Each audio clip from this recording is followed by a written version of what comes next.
Welcome to 365 Christian Men, where every day we aim to inspire and encourage with real-life stories about men.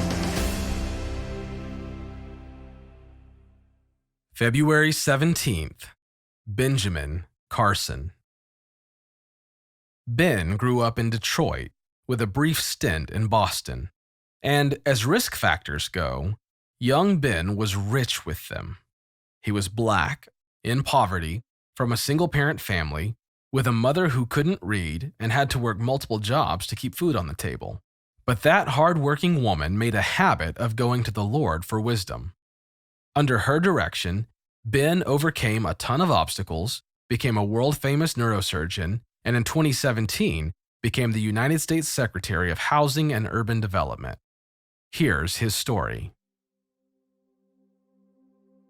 The power to overcome sin begins with calling it what it is: sin. Since he was 8 years old, Ben knew he wanted to be a doctor, and by the time he was 14, he had real hope for a successful career in medicine. He had pulled himself up from the bottom of his class in 5th grade and was making academic progress. But one day, when Ben and his friend Bob were listening to some tunes, Bob made fun of what Ben was listening to and switched the radio station.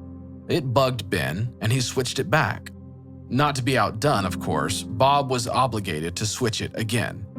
Instead of laughing it off and roughhousing with his friend, Ben flew into a rage. A mind-numbing rage.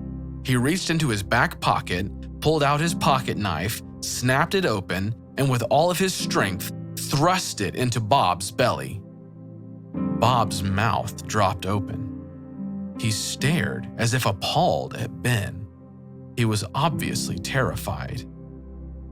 That look on his friend's face seemed to bring Ben back to reality, and he looked at the knife. The blade had struck Bob's thick metal belt buckle and snapped off. There it lay on the floor next to Bob's shoe. Ben gaped. What had just happened? Staring at the broken blade on the floor, he decided he must be on the verge of madness.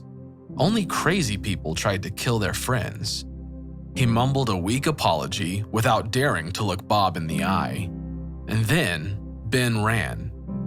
Ben ran all the way home, but he didn't want his older brother, Curtis, or his mom to see him.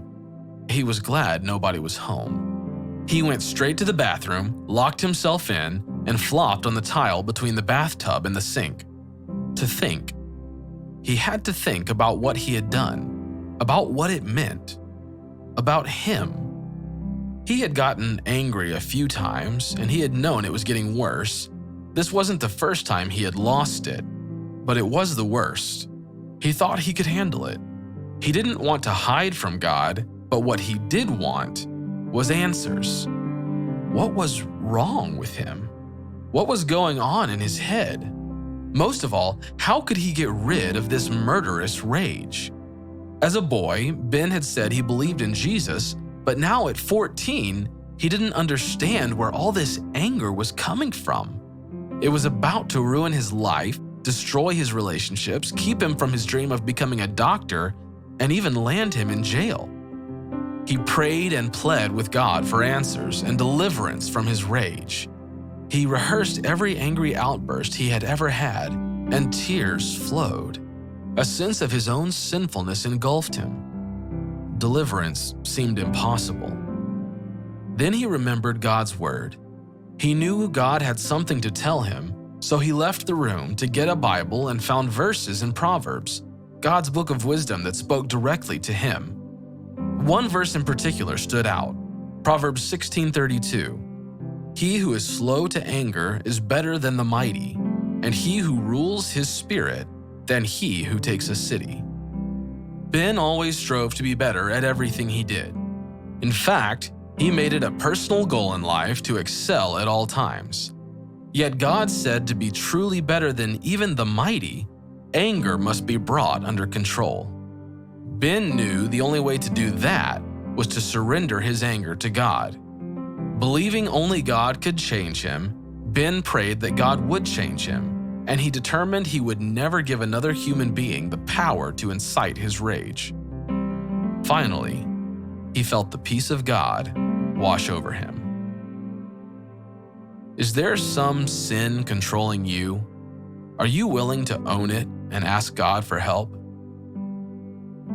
The power to overcome sin begins with calling it what it is: sin.